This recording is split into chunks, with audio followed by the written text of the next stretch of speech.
ஐந்தாம் கட்ட தேர்தல் நேற்றைக்கு முடிவடைந்திருக்கிறது. மொத்தம் 7 கட்டத்துல இந்த 5ஆம் கட்டம் தான் மிகச்சிறிய தொகுதிகளை கொண்டிருக்கக்கூடிய ஒரு தேர்தலாக இருக்கிறது. ஆனால் எல்லா முக்கிய தலைவர்களுடைய தொகுதிகளை இந்த தேர்தல் தான் கொண்டிருக்கிறது. முக்கியமாக ராகுல் காந்தி, ராஜ்நாத் சிங், அதே போல அமேதி தொகுதி, அயோத்தி கோயில் இருக்கக்கூடிய அந்த தொகுதி, அதே போல இந்தியாவுடைய பினான்ஸ் கேபிட்டலாக இருக்கக்கூடிய மும்பை, மகாராஷ்டிராவுக்கும் இந்த தேர்தல் நடந்திருக்கிறது. உத்தரப்பிரதேசம். எப்படி சார் பாக்குறீங்க இந்த 5ஆம் கட்ட தேர்தலில்? பாஜக ஏற்கனவே தனித்தே 32 தொகுதிகளை 2019 வெற்றி பெற்றாங்க. இப்ப அந்த தொகுதிகள்லாம் தக்க வச்சுக்கிருவாங்களா, இல்ல இந்தியா கூட்டணிக்கு வெற்றி வாய்ப்பு இருக்குமா? நீங்க எப்படி சார் பாக்குறீங்க? பாரதிய ஜனதா கூட்டணி மொத்தம் 39 தொகுதி போன 5ஆம் கட்ட தேர்தலில். இந்த முறை அது கண்டிப்பாக குறையும். காரணம் மகாராஷ்டிராவிலே குறைவதற்கான வாய்ப்புகள் இருக்கின்றன. 10 தொகுதி வரைக்கும் குறையும் தான் நான் நினைக்கிறேன். அதாவது போன முறை கைப்பற்றிய தொகுதிகள் அதே பகுதியில் இந்த முறை 29 தொகுதிகள் பாரதிய ஜனதா பெறுவதற்கான வாய்ப்பு இருக்கிறது. அப்படின்னா நான் பேலன்ஸ் இருக்கிற 49 தொகுதியில 20 தொகுதி வரைக்கும் இந்தியா கூட்டணி கிடைக்கக்கூடிய ஒரு வாய்ப்பு இருக்கிறது. அடிப்படை கால்குலேஷனே பாரதிய ஜனதா போன முறை தனித்து 300 தொகுதி, 303, 300. அப்போ 300ன்னு நம்ம அதை ஒரு கணிப்புல எடுத்தோம்னா எவ்வளவு தொகுதிகள் இழப்பாங்க, அதை வேற இடங்கள்ல ஈடுகட்ட முடியுமா? இந்த ரெண்டே கேள்விதான் இதுல. அப்ப எவ்வளவு தொகுதிகள் இழப்பாங்க அப்படின்னு ஒவ்வொரு கட்டத்திலையும் கால்குலேஷன் ஓடிட்டே இருக்கு. அது த்ரூ அவுட் இந்தியா ஓடுது. உங்களுக்கு சட்டா பசாருங்கிறது நீங்க கேள்விப்பட்டிருப்பீங்க. அது ஒரு சூதாட்ட சந்தை. எல்லாத்துக்கும் அதுல பணம் கட்டலாம், பெட்டிங். அது எல்லா தேர்தலையும் ஆக்டிவா இருக்கும். கிரிக்கெட் மேட்ச்ல கூட அதுல பணம் கட்டலாம். இது வட இந்தியால ரொம்ப ப்ராப்ளம், ரொம்ப பிரச்சனை. அது சட்ட விரோதமானது. ஆனா தொடர்ந்து நடந்துட்டு தான் இருக்கு. எல்லாமே இப்போ நெட்டுக்கு வந்துருச்சு. சட்டா பசார்ல ஒவ்வொரு கட்ட தேர்தலையும் எந்த கட்சிக்கு வெற்றி வாய்ப்புங்கிறதுக்கு ஒரு பெட்டிங்கும், அப்புறம் தொகுதி வாரியாக பெட்டிங்கும், இப்படி பல கட்டமா நடக்கும். பல சட்டா பசார்கள் இருக்கின்றன. அந்த சட்டா பசார்களோட அந்த ரேட்டிங்க்கு தகுந்த மாதிரி பங்கு சந்தை மாறுது. இப்ப சமீப காலமாக சட்டா பசார் பிஜேபி ஜெயிக்கும், தனி மெஜாரிட்டி அடையும், 300 சீட் பிடிக்கும் அப்படின்னு பெட்டிங் கெட்டுறவங்களோட தொகை எண்ணிக்கை குறைவதால அவங்க அந்த பெட்டிங் ஈக்குவலண்ட்டை குறைச்சிட்டாங்க. இப்போ ஆக்சுவலா பிஜேபிக்கு மெஜாரிட்டி கிடைக்காது என்று பெட்டிங் எடுக்கிறவர்கள் அதிகமாக மாறுறாங்க. இது ஒரு குறிப்பிடத்தகுந்த மாற்றம் தான் நான் நினைக்கிறேன். பல தேர்தல்களில் நான் இதை ஃபாலோ பண்ணியிருக்கேன். ரீசனபிளி இது கரெக்டாக தான் இருக்கும். 90% கரெக்டாக இருக்கும். ஏன்னா ஜனங்க அவங்க சொந்த பணத்தை அதில் முதலீடு பண்றாங்கிறதுனால ரொம்ப ஜாக்கிரதையா இருப்பாங்க. அதுல 5ஆம் கட்ட தேர்தல் முடிவுக்கு பிறகு வந்த பெட்டிங்ல பார்த்தா பிஜேபிக்கான அந்த மெஜாரிட்டி மார்க் ரொம்ப குறையுது.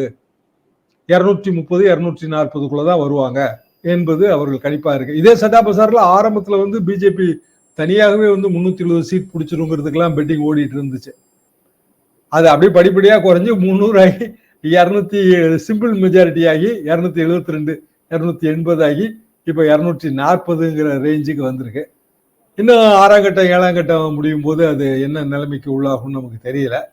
பொதுவாக ட்ரெண்ட் பிஜேபிக்கு ஆதரவாக இல்லை. அதாவது பிஜேபி தனி மெஜாரிட்டியோட ஆட்சி அமைக்குங்கிறதுக்கு இல்லை. ஆனா பிஜேபி தனிப்பெருங்கட்சியா வரும் என்பதற்கான ட்ரெண்ட் இருக்கு, இன்னைய வரைக்கும் இருக்கு. அதாவது என்ன சிம்பிள் ரீசன்னா, பிஜேபி போட்டியிடுற தொகை எண்ணிக்கை ரொம்ப அதிகம், கிட்டத்தட்ட 420. அப்ப இந்தியாவில் இருக்கிற தேசிய கட்சிகள்னு எடுத்தீங்கன்னா பிஜேபி, காங்கிரஸ், அப்புறம் மற்றதெல்லாம் ரொம்ப குறைந்த இடங்கள்ல போட்டியிடுதான் தேசிய கட்சின்னு சொல்றோமே தவிர, இப்ப ஆம் ஆத்மி கூட தேசிய கட்சி தான். போட்டியிடுற எண்ணிக்கைன்னு பாத்தீங்கன்னா 20 அந்த ரேஞ்ச் தானே வருது. அப்போ தேசிய கட்சி இப்ப சிபிஎம் போட்டியிடுற தொகுதிகளோட எண்ணிக்கை குறைவு. எனவே இந்தியா கூட்டணியில காங்கிரஸ் கட்சி 320 தொகுதிகளில் போட்டியிடும் போது வெற்றி வாய்ப்பு, ஒரு ஸ்ட்ரைக் ரேட்டு 50% வச்சா கூட 150, 160 தான் வரும். யூபிஏ 1 கிட்டத்தட்ட 140 தான். யூபிஏ 2, அதாவது 2009 200க்கு கொஞ்சம் கூட மெஜாரிட்டி மார்க் அவங்க வரல. ஸோ கூட்டணி அரசு. நம்ம தமிழ்நாட்டோட கொள்கை அதுதான், மத்தியில் கூட்டாட்சிங்கிறது தான் நம்ம கொள்கை. மாநில கட்சிகள் பங்கு பெறுகிற மத்தியில் கூட்டாட்சி, இதுதான் நம்மளோட கொள்கை. அதான் இந்தியாவுக்கு நல்லது. ட்ரூ ஃபெடரலிசம் அப்பதான் இருக்கும். ஒரு மிருகபல மெஜாரிட்டி, தனிப்பெரும் மெஜாரிட்டியில ஏற்படுற கஷ்டங்களை எல்லாம் அனுபவிச்சாச்சு. எனவே மீண்டும் அந்த கூட்டணி ஆட்சியை நோக்கி போக வேண்டும் என்பது பலரின் சிந்தனையாக இருக்கிறது.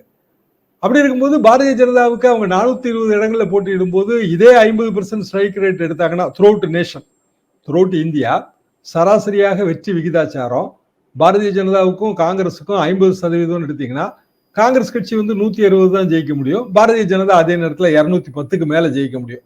எனவேதான் இந்த டிஃபரன்ஸ் காட்டுது அது. மற்றபடி வெறுமனே வெற்றி விகிதாச்சாரம் பாத்தீங்கன்னா 2 பேரும் ஒன்னா இருப்பாங்க, இல்ல காங்கிரஸ் கொஞ்சம் கூட இருக்கலாம். காரணம் பிரியங்கா காந்தி இவங்களோட பிரச்சாரங்கள்லாம் ரொம்ப பெரிய அளவுக்கு மக்கள்கிட்ட போய் சேர்றதுனால கூட இருக்கலாம், 60% கூட வரலாம். இப்படியான ட்ரெண்டிங் தான் இப்போ வந்து த்ரூ அவுட் இந்தியா வந்து ஓடுது என்பது எனக்கு தெள்ள தெளிவாகவே தெரிகிறது. நாடு முழுவதுமே இதுவரைக்கும் நடந்த தேர்தல்ல இந்தியா கூட்டணிக்கு ஆதரவான அலை வீசப்படுகிறது அப்படின்றதான் நம்ம பொதுவாக பார்க்க முடிய ஒரு விஷயமா இருக்கு. உத்தரப்பிரதேசத்துல ராகுல் அகிலேஷ் கூடிய அந்த கூட்டத்தை வந்து ரத்து செய்து போகும் அளவுக்கு கூட்டம் வந்து பெருகி இருக்கிறது, போலீசாலே தடுக்க முடியல அப்படின்றத பார்க்க முடியுது. ஒரு பக்கம் இப்படியாக நடந்து கொண்டிருக்கும் போது இன்னொரு பக்கம் பூத் கேப்சரிங் வந்து பிஜேபி பண்றாங்க அப்படின்ற குற்றச்சாட்டுகள் வருது. ஏற்கனவே உத்தரப்பிரதேசத்துல 17 வயசு சிறுவன் ஓட்டர் ஐடியே இல்ல, ஆனாலும் பூத் ஸ்லிப்பை எல்லாம் பறித்து கொண்டு போய் 8 ஓட்டுகளை பாஜகவுக்கு போட்டிருக்கிறார். தேர்தல் அதிகாரி தடுக்கவே இல்லை அப்படின்ற குற்றச்சாட்டு இருக்கு.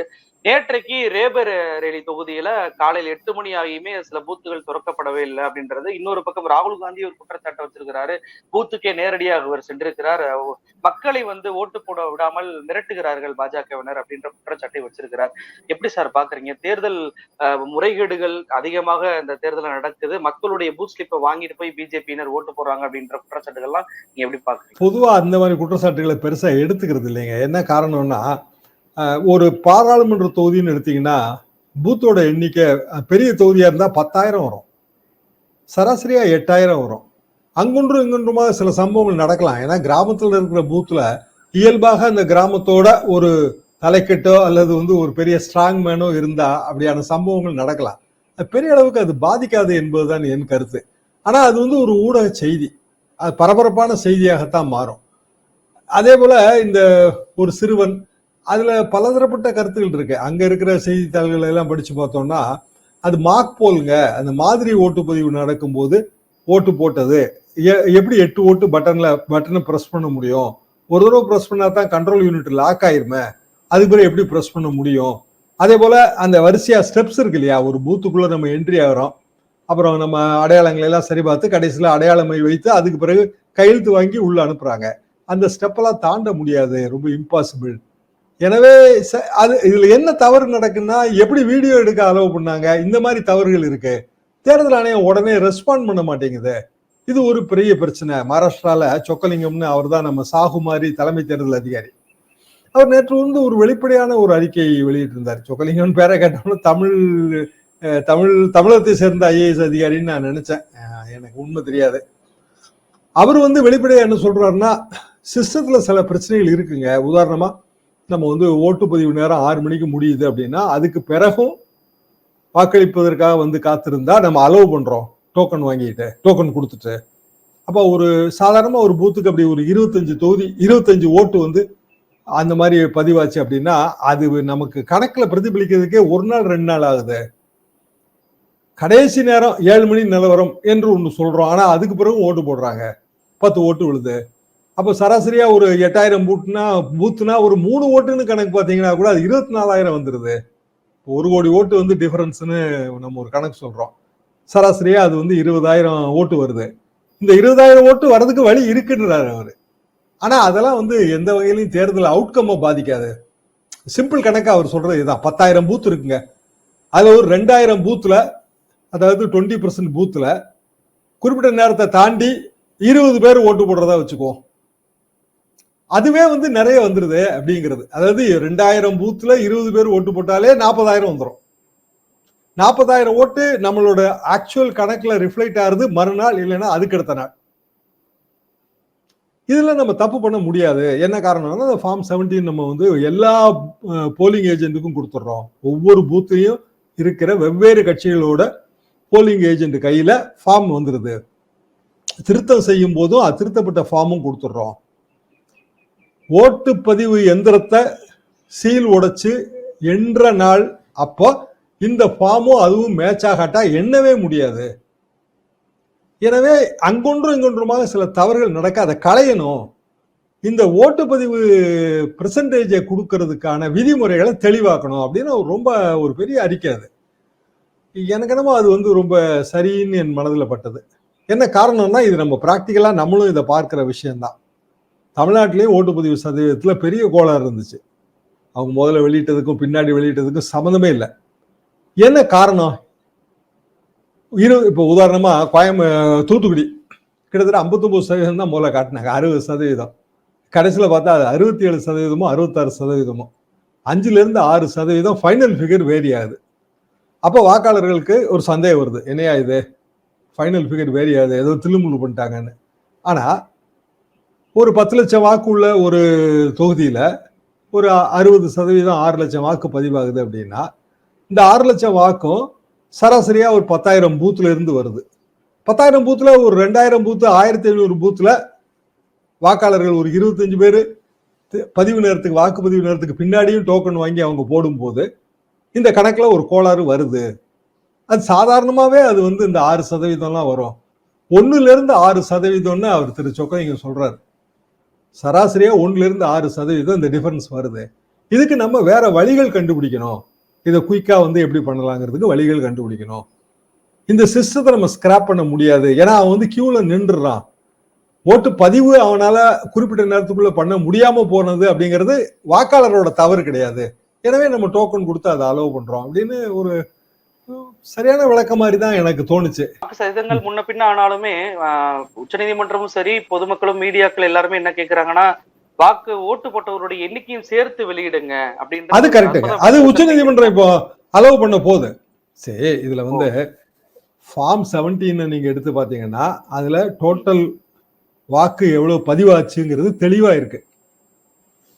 இப்போ ஒரு 1000 ஓட்டர்கள் கொண்ட ஒரு பூத்துல 620 ஓட்டு பதிவாச்சுன்னா 620 ஓட்டு அதுல தெளிவா இருக்கு. நாளைக்கு அந்த பூத்தோட இவிஎம் கவுண்டிங் எடுத்துட்டு போகும்போது அந்த 618ங்கிற அந்த எண்ணிக்கையை சரிபார்த்து தான் கவுண்டிங் அலோவ் பண்ணுவோம் இல்லையா? வேற வழியே இல்லையே. ஏன்னா எல்லா கட்சியும் இருக்கு அதுக்குள்ள. அப்போ 618ங்கிறத 636 திருத்தி யாருக்கு என்ன லாபம் கிடைக்கும்? அது எதுவுமே கிடைக்காது. அது அப்படியான வழியே கிடையாது. ஆனா எந்த இடத்துல இந்த சந்தேகம் வலுப்புறதுன்னா, தேர்தல் ஆணையம் ரொம்ப கேவலமா நடந்துக்குது. நம்ம இதுவரைக்கும் நான் இது இவ்வளவு வருடம் என்னோட அனுபவத்துல எத்தனையோ தேர்தல் ஆணையங்கள் பார்த்திருக்கேன். பல புகார்கள் நான் கட்டுரைகளாகவும் எழுதியிருக்கோம். 2 தேர்தல் ஆணையர் அது கிட்டத்தட்ட பிஜேபி ஆளாவே போட்ட மாதிரி தான். அவங்களும் அட்டவணை வெளியிடுறதுக்கு கொஞ்சம் முன்னாடி தான் வராங்க. நடைமுறையே தெரியறதுக்கு வழியே இல்லை. என்னதான் ஐஏஎஸ் அதிகாரி பல துறைகளில் பணியாற்றி இருந்தாலும் தேர்தல் ஆணையத்துக்கு ஒரு புதுசு தானே. அப்ப மேலதிகாரி சொல்றதான் கீழே இருக்கவன் செய்ய போறான். மேலதிகாரி ஒண்ணுமே சொல்லலைன்னா நமக்கு எதுக்கு வம்புன்னு கீழே இருக்கவன் வேறும் தெரிஞ்சவனும் ஒதுங்கிதான் நிற்பான். நீங்க அதை அதிகார வர்க்கத்துல தொடர்ந்து பார்க்கலாம். அது என்ன, நீங்க அவனுக்கு விவரம் தெரிஞ்சாலும் ஐயா என்ன சொல்றாங்க அப்படின்னு அவர் வாயை தான் பார்ப்பான். ஐயா ஒண்ணுமே சொல்லலைன்னா நமக்கு என்ன வம்பு அப்படின்னு ஒதுங்கி இருப்பான். அப்போ 3 தேர்தல் கமிஷனருமே ஒரே முனையில வேலையே பார்க்கல. ஒருவர் சீனியர், அவர் பேசவே இல்லை. அவர் ஆக்சுவலா அட்டவணை வெளியீட்டுக்கு பிறகு மீதி 2 பேரும் ரொம்ப புதுசு, அவங்களுக்கு எதுவுமே தெரியல. ஸோ முன் எப்போதும் இல்லாத அளவுக்கு தேர்தல் ஆணையத்தின் பேர்ல ஏராளமான புகார்கள். நேற்றைக்கு கல்கத்தா உயர் நீதிமன்றம் வச்சு நொங்கெடுக்குது தேர்தல் ஆணையத்தை. நீங்க என்னையா தேர்தல் ஆணையம் நடத்துறீங்க? துப்பாத குறைதான், கடிக்கடின்னு கடிக்குது. என்ன காரணம்னா அந்த அட்வர்டைஸ்மெண்ட் இஷ்யூ. புகார் கொடுத்தாச்சு தேர்தல் ஆணையத்திட்ட, அது கிடக்கு அங்க தூங்கிக்கிட்டே இருக்கு டேபிள்ல படுத்து. எந்த தேர்தல் ஆணையர்கள் இந்த 3ல யார்கிட்ட போச்சு? இந்த 2 பேரும் பிஜேபிக்காரங்க, அவங்க எங்க நடவடிக்கை எடுக்க போறாங்க? அப்போ இயல்பாக தேர்தல் ஆணையத்தின் பேர்ல சந்தேகம் வருது. புகார் நீண்ட நாள் நிலுவையில் இருக்குன்னா உயர்நீதிமன்றத்துக்கு வழக்கு வருது. வழக்கு வரும்போது அவங்க ஒரு முடிவு எடுத்து போடக்கூடாது விளம்பரம் அப்படின்னு சொல்லும்போது, உண்மையிலே தேர்தல் ஆணையத்தில் அது கேவலம். என்னன்னா, தேர்தல் நடவடிக்கை தொடங்கிய பிறகு நீதிமன்றம் தலையிடவே கூடாது, தலையிடாது. அதையும் சொல்லுது நீதிமன்றம், தலையிடாதுங்க. ஆனாலும் இந்த விஷயத்துல நாங்க தலையிட வேண்டியது இருக்கு, என்ன பண்ணி தொலைகிறதுன்னு சொல்லுது. அப்போ தேர்தல் ஆணையத்தோட பவரும் அதுல போகுது. சரி, அவங்க கரெக்டா இருந்திருந்தாங்கன்னா, வர்ற புகார்களுக்கு உடனுக்குடன் நடவடிக்கை எடுத்திருந்தாங்கன்னா இவ்வளவு அவமானப்பட்டிருக்க வேண்டியது இல்லை, இவ்வளவு புகார்கள் எழாது. சீசரின் மனைவி சந்தேகத்துக்கு அப்பாற்பட்டு இருக்கணுங்கிற மாதிரி தான் இது. ஆக ஒரு பூத்ல ப்ராப்ளம், எல்லாருக்கும் பல சந்தேகங்கள் வருது. என்ன காரணம்னா ஒட்டுமொத்தமா தேர்தல் ஆணையத்து பேர்ல இருக்கிற பல்வேறு ஐயப்பாடுகள். அடிப்படையில தேர்தல் ஆணையத்தையே மாற்ற வேண்டியது இருக்கு. இந்தியா கூட்டணியில இருந்து யாரோ ஒரு தலைவர் அதையும் சொல்லியிருந்தாரு. நாங்க ஆட்சிக்கு வந்த பிறகு தேர்தல் ஆணையத்தை மாற்ற வேண்டியது வருங்க அப்படின்னு சொல்லியிருந்தாரு. இது ஒரு தொடர் ப்ராப்ளமா இருக்கு. சரி, நேற்று ஹைகோர்ட், கல்கத்தா ஹைகோர்ட், அதே ஹைகோர்ட்ல ஒரு ஜட்ஜி ரிட்டையர் ஆகிறாருங்க. ரிட்டையர்மெண்ட் பார்ட்டி வைக்கிறாங்க. அவர் என்ன பேசுறாரு அப்படின்னா, நான் ஆர்எஸ்எஸ் காரங்க, இது வரைக்கும் நான் ஆர்எஸ்எஸ் பணி ஆற்ற முடியல, ஓய்வு பெற்ற பிறகு நான் இப்ப ஆர்எஸ்எஸ் பணி ஆற்ற போறேன் அப்படின்றாரு. அவர் என்ன இயக்கத்தை சேர்ந்தவர் ஆனாலும் இருக்கலாம். ஆனா அடிப்படையில் இப்ப சந்தேகம் வந்துருச்சு. ஆர்எஸ்எஸ் காரங்களை பல்வேறு துறைகள்ல திணிக்கிறாங்கிறதா 10 வருஷமான குற்றச்சாட்டே இல்லையா? இவர் அட்மிட் பண்ணிக்கிறாரு, நான் முதல்ல இருந்து ஆர்எஸ் காரன் தான், சின்ன வயசுல இருந்தேன்னு சொல்றாரு. அப்போ அந்த ஒரு ஜட்ஜின்னு வரும்போது உண்மையிலே ஒரு நடுநிலையா கூட இருக்கலாம், அதை நான் இல்லைன்னுலாம் சொல்லல. ஆனா அவர் அப்படி செல்ஃப் அட்மிஷன் போடும்போது அவர் வழங்கின எல்லா தீர்ப்புகள் பேர்ல சந்தேகம் வந்துருது. இது மாதிரியான அதே கல்கத்தா ஹைகோர்ட்ல ஒருத்தர் வாலண்டரி ரிசைன் கொடுத்துட்டு ஹைகோர்ட் ஜட்ஜி பிஜேபி கேண்டிடேட்டா நிற்கிறாரு. இப்படியான சந்தேகங்கள் வரும்போது, இப்படியான நிகழ்வுகள் நடக்கும்போது ஒட்டுமொத்தமா அந்த துறை கேலி கூத்தாக்குறது. தேர்தல் ஆணையம் எப்படி கேலி கூத்தானதோ அதே மாதிரி.